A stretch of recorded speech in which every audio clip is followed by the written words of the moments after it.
Welcome back everyone.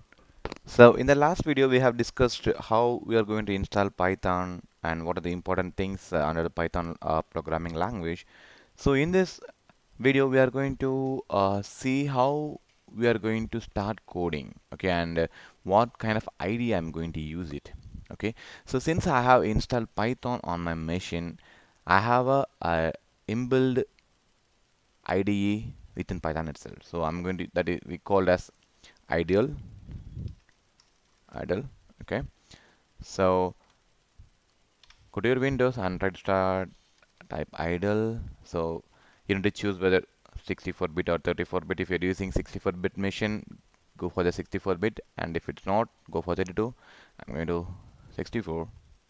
Okay, so this is how your shell.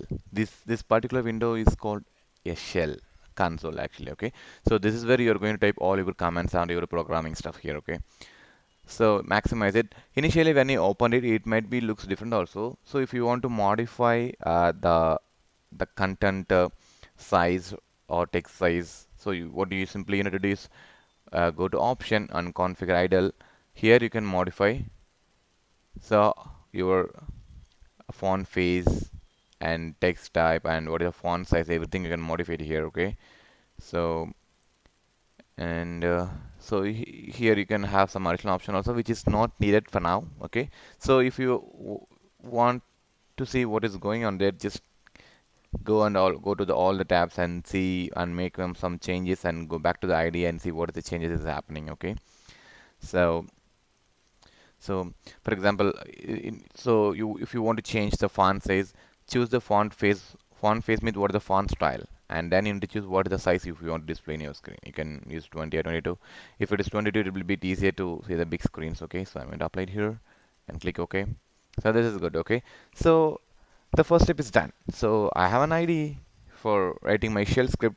Okay, let's begin with our first step. Okay, so how I'm going to print something, that is a basic step. Okay, so I'm going to uh, print something like hello Python.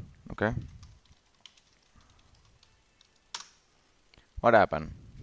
Okay, so invalid syntax, that is the first step. Okay, so in any programming language or most of the programming language, when you provide some sort of string or some sort of literals, make sure you provided inside some of the codes, or it different between the different technologies.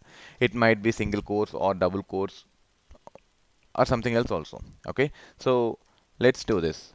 So hello Python, see it's printed here.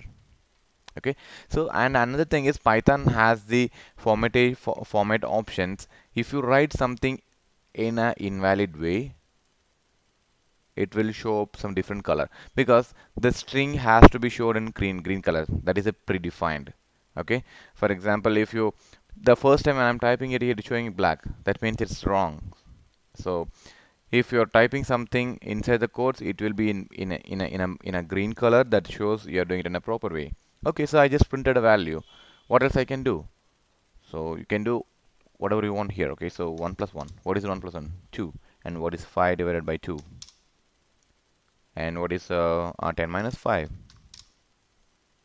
So you'll be able to work on the string as well as numbers and the mathematical calculations. Okay, so in the shell, whatever you are doing, it is not used as because it will be just temporary purpose. Okay, so you can put 10 plus 5, so it is 15, but it is just temporary. You cannot use the 15 anywhere else. Okay, so for this is where the variable comes into the place. So the variable we are going to discuss about in a next video in a brief way. So here I'm just showing you what are the things which you can do it here. Okay, okay, so what else we can do it here?